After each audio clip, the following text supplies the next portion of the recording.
तो दोस्तों अगर आप एक मिक्सचर ग्राइंडर लेना चाहते हैं और आप ढूंढ रहे हैं कि कौन सा मिक्सचर ग्राइंडर लें, तो आप एक सही वीडियो पे आ चुके हैं। क्योंकि आज की इस वीडियो में हम बात करने वाले हैं कि मिक्सर ग्राइंडर लेने से पहले क्या क्या ऐसी बातें हैं जो ध्यान में रखनी चाहिए, और अगर आप वो बातें ध्यान में रखते हैं तो कहीं ना कहीं आप एक सही डिसीजन ले पाएंगे अपने मिक्सर ग्राइंडर लेने के लिए। दोस्तों आपका जो कीमती समय है उसमें से आप 5 से 6 मिनट निकाल लीजिए इस वीडियो के लिए। इस वीडियो को आप पूरा देखिएगा ताकि आपको एक सही डिसीजन लेने में मदद मिले। मैंने बहुत सारी रिसर्च की है मिक्सर एंड ग्राइंडर्स में, और मैं आपको कुछ ऐसी चीज़ें बताऊंगा जो आप अगर ध्यान में रखते हैं तो आप खुद ही एक बहुत अच्छा सा डिसीजन ले पाएंगे।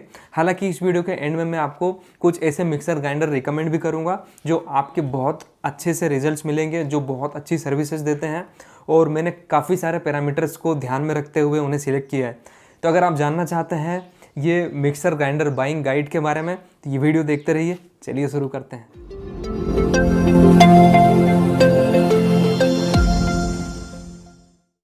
तो दोस्तों मेरा नाम है कंचन पटेल और आप देखने लग चुके हैं शॉपिंग गुरु इंडिया। इस चैनल का मेन मकसद, मेन मिशन यही है कि आप तक एक सही प्रोडक्ट रिकमेंड करना, आप तक बहुत अच्छे प्रोडक्ट्स रिकमेंड करना, और साथ में शॉपिंग को इजी बनाना। आपको कोई प्रॉब्लम ना हो, आप एक सही डिसीजन ले पाएँ, उसमें मैं आपकी हेल्प करता रहता हूँ। बहुत ज़्यादा रिसर्च करता हूँ, बहुत मेहनत करता हूँ और आप तक सही प्रोडक्ट रिकमेंड करने की कोशिश करता हूँ।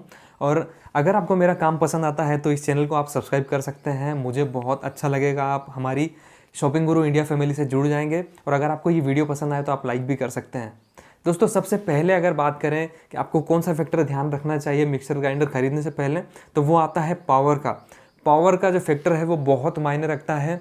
नॉर्मली हमारे इंडियन हाउस में अगर 500 से 750 वॉट का के बीच का अगर आप मिक्सर ग्राइंडर लेते हैं वॉट का, तो आपके लिए बहुत बेस्ट रहेगा, आपको कभी भी कोई दिक्कत नहीं आने वाली।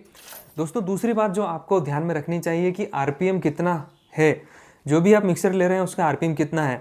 जो हमारे इंडियन हाउस होते हैं उसके हिसाब से अगर मैं बताऊं तो 18,000 से 23,000 आरपीएम, यानी कि रोटरी पर मिनट, 1 मिनट में वो उतना चक्कर लगा लेता है, 18,000 से 23,000। अगर आप इसके बीच में मिक्सर ग्राइंडर लेते हैं तो आपको कोई प्रॉब्लम नहीं आने वाली, बहुत अच्छे से हर एक काम हो जाएगा। दोस्तों तीसरी और सबसे इम्पोर्टेंट बात यह है कि जब भी आप मिक्सर ग्राइंडर लें तो ये ध्यान दें कि वो जो मिक्सर ग्राइंडर है वो ओवरलोड प्रोटेक्शन के साथ आ रहा है या नहीं। कई बार ऐसा होता है कि हम मिक्सर ग्राइंडर कंटिन्यू बहुत ज़्यादा देर तक चलाते हैं। हमारे यहाँ कोई शादी का फंक्शन होता है या फिर कोई भी फंक्शन होता है, हम उसे कंटिन्यू चलाते हैं और ये भूल जाते हैं कि वो उसका अंदर ओवरलोड हो जाएगा। क्योंकि हर एक मिक्सर एक अलग टाइम पे, एक अलग कंटिन्यू टाइमिंग के साथ आता है। मोस्टली 25 से 30 मिनट रिकमेंड किए जाते हैं। अगर 25 से 30 मिनट आप कंटिन्यू चलाते हैं तो वो, उससे ज़्यादा अगर आप चलाते हैं तो मिक्सर जलने के चांस होते हैं, उसकी जो वायरिंग्स है वो जलने के चांस होते हैं।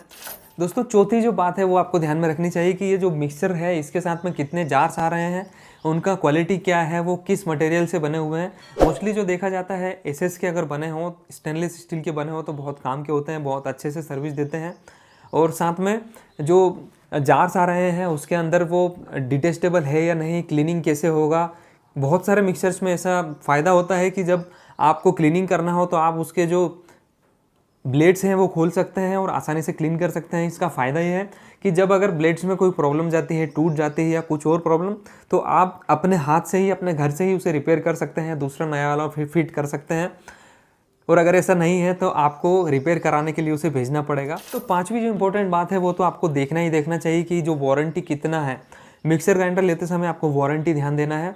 जो मिनिमम वारंटी है वो 2 साल तो होनी ही चाहिए अगर आप एक मिक्सर ग्राइंडर लेते हैं। अगर उससे कम है तो मैं आपको रिकमेंड करूंगा कि आप और ढूंढिए, बहुत अच्छे मिक्सर ग्राइंडर मार्केट में मिलेंगे जो 2 साल से ऊपर आपको वारंटी देते हैं, वही आपके लिए अच्छे रहेंगे। दोस्तों छठी बात यह है कि आप जब मिक्सर ग्राइंडर लेते हैं तो उसमें ध्यान दीजिए कि जो मोटर अंदर बनी हुई है उसमें वायरिंग कौन सी हुई है।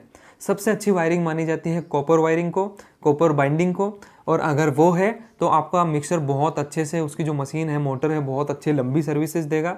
अगर दूसरा कोई वायरिंग यूज़ हुई है तो उसके ख़राब होने के चांसेस बढ़ जाते हैं। दोस्तों सातवीं बात यह है कि आपको ये देखना चाहिए कि कितनी देर आप उस मिक्सर को कंटिन्यू चला सकते हैं। जो क्राइटेरिया माना जाता है वो माना जाता है 25 से 30 मिनट, ये मिनिमम है। अगर इससे भी कम आप कंटिन्यू चला सकते हैं तो मुझे नहीं लगता कि इंडियन पैरामीटर्स के हिसाब से, हमारे इंडियन घरों के हिसाब से वो सही रहेगा। दोस्तों 8वें नंबर जो आपको ध्यान में रखना वो ये है कि आप उसका जो मिक्सर का साउंड निकलता है, नॉइज़ जो निकलती है, आप उसको भी ध्यान रख सकते हैं।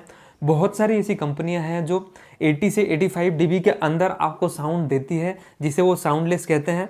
हालांकि वो साउंडलेस नहीं है, लेकिन इंडियन पैरामीटर्स के हिसाब से या फिर देखा जाए तो नॉइस का जो स्टैंडर्ड है जो आपको कानों को ख़राब कर सकता है, अगर 90 डेसिबल से ऊपर आवाज़ जाती है और आप उसे कंटिन्यू सुन रहे हैं तो आपके कान ख़राब हो सकते हैं।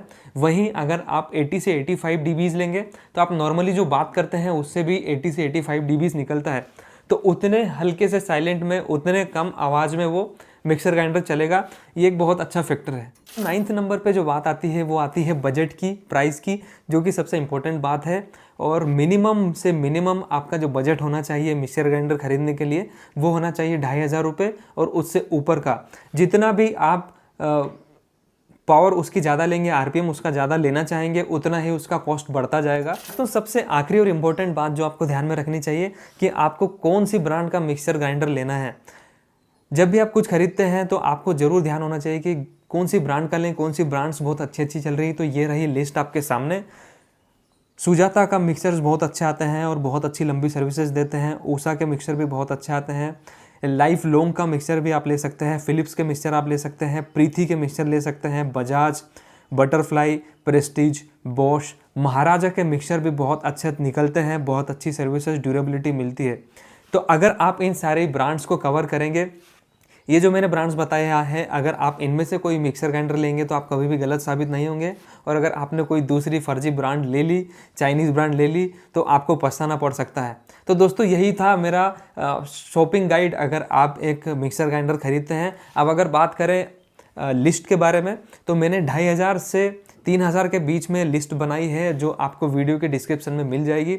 और साथ में अगर आपका बजट 3000 से ऊपर है तो मैंने आपके लिए और भी बहुत अच्छी बेस्ट चीज़ें रिकमेंड की है, तो वो भी आपको डिस्क्रिप्शन में मिल जाएगी। और